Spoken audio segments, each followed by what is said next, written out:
हरीश जी, आपने जीवनी लिखी लता जी की। जी। मैं उनसे कभी प्रत्यक्ष मिली नहीं आज तक, फोन पर कभी फोनोज इंटरव्यूज वैसे किए होंगे, लेकिन मुझे लगता है कि जुड़ाव आप और मैं एक बराबर महसूस करते हैं आज की तारीख। हिंदुस्तान में ही नहीं, जी, सारी दुनिया के भारतीय ये नहीं कह सकते कि वो लता मंगेशकर से मिले नहीं। बिल्कुल, एकदम सही बात। मतलब उनकी गीत से उनका सजीव चित्रण हमारे सामने हो जाता था। कुछ ही लोग ऐसे होते हैं इस पूरी दुनिया में जो जब जाते हैं तो आपकी आंखों में एक गम छोड़ते हैं, होठों पे मुस्कान छोड़कर जाते हैं। और ये जुड़ाव आज तक का रहा लता दीदी के साथ, कि मिले हो न मिले हो, दीदी सबकी रही। जब भी कोई भी बड़ा मौका आता था हरीश जी, हम उनको फोन करते थे, सचिन तेंदुलकर ने सेंचुरी बना दी दीदी, आपसे बात करनी है। वो जैसे भी रहती थी वो हमसे बात करती थी, व्यक्तिगत क्षति जैसा लगता है इस समय। और आप तो ऐसा जुड़ाव आपका रहा जो आप उनसे मिलते रहे, शुरुआत से लेकर मैं कहूंगी कि अभी अभी तक आपने हमेशा उनके साथ Yes, समय बिताया। I was one of the few privileged ones who met her. और वो जो अंतिम बार अस्पताल गई उससे लगभग 15 दिन।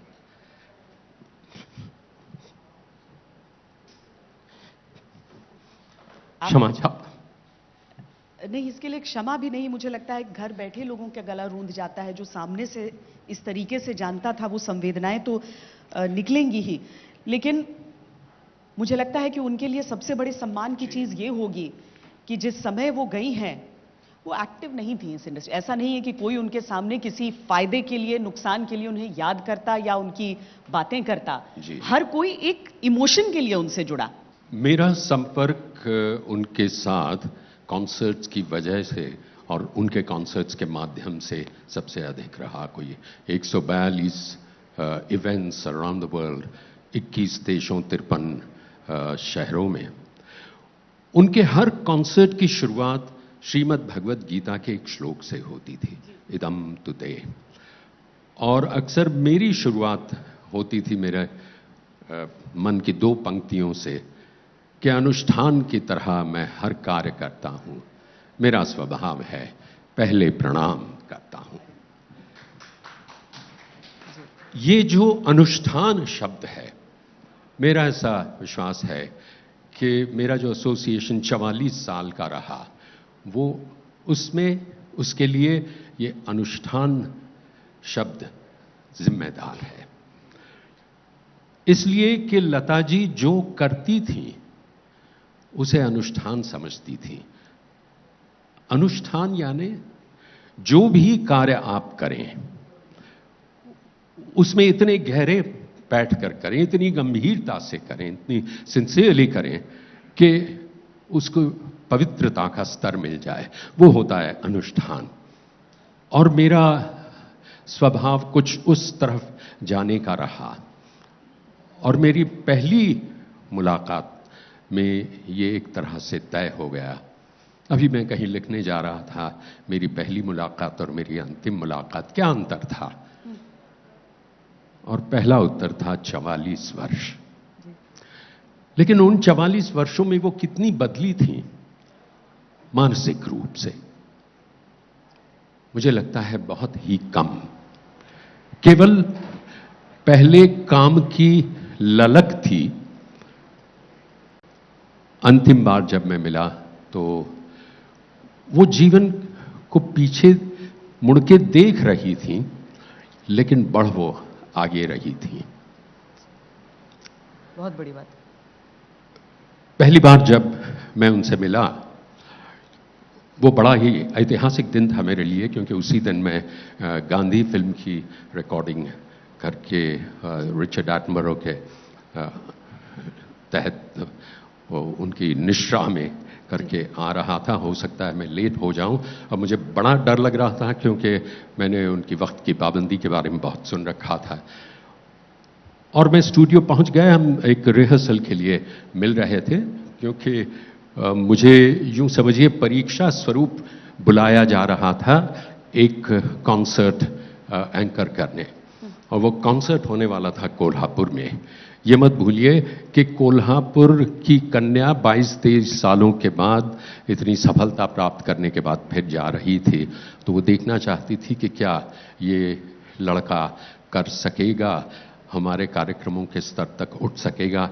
यही उनका मानस रहा होगा। पहला वाक्य जो मैंने उनसे कहा, मुझे आज भी पता नहीं है क्या मुझे कहना चाहिए था या नहीं, क्योंकि अनायास ही निकल गया।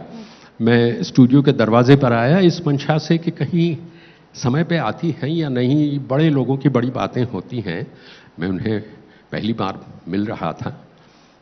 ठीक 7 बजे स्टूडियो के दालान में गाड़ी आई, वो उतरी और मैंने सोचा मैं कुछ ऐसा कहूं जो हमेशा के लिए याद रह जाए, जो कुछ अच्छा हो। किसी सेलिब्रिटी से हम मिलते हैं, लेकिन मैं कुछ कह पाऊं उससे पहले उन्होंने अपनी लाक्षणिक अदा में नमस्कार किया और कहा, अरे आप आ गए।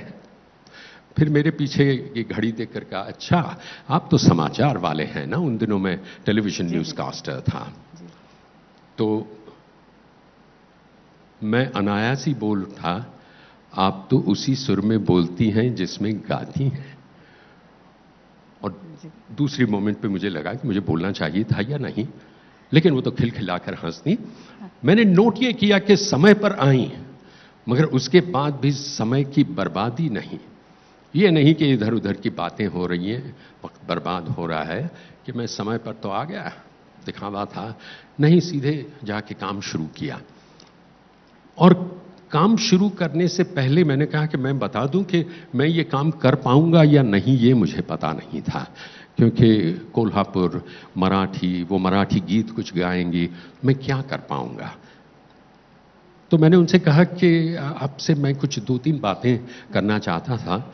मैंने सोचा कि अगर मुझे रुखसत लेनी है तो पहले ही ले लूं, मतलब इज्जत रहते ही ले लूं। तो उन्होंने कहा, कहिए। मैंने कहा, नहीं मतलब शर्तों के तौर पे नहीं कह रहा हूं, मैं कुछ कहना चाहता था। कहिए।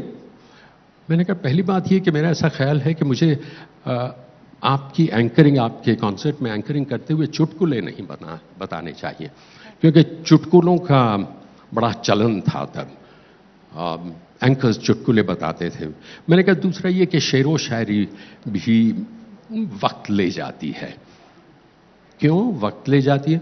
मैंने कहा, मेरा ऐसा ख्याल है कि जो आएंगे लोग आपको सुनने आएंगे, गाने सुनने आएंगे,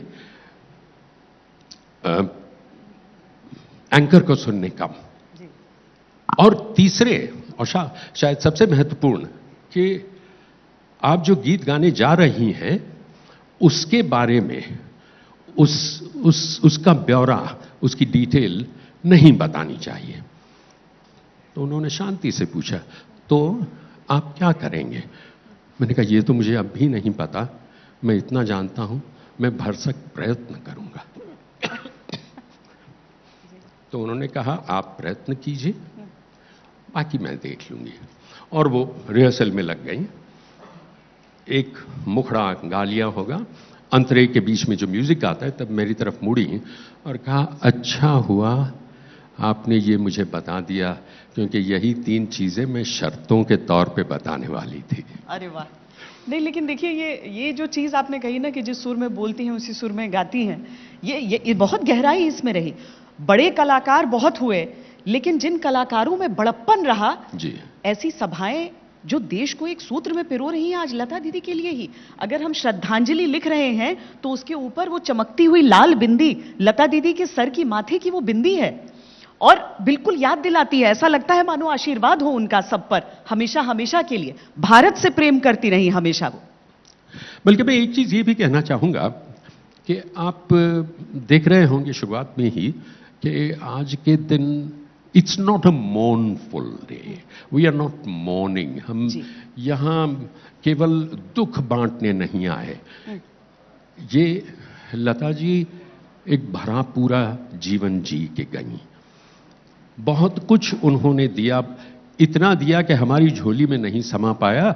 हम 3 पीढ़ियों तक उसे सुनेंगे, गुनेंगे, और बहुत सारा आशीर्वाद देकर गई। तो उनके जीवन का उत्सव मनाया जाए। Let's celebrate her life. यही कोशिश हमारी है। इस श्रद्धांजलि के साथ एक भरपूर जिए जीवन का जश्न भी है।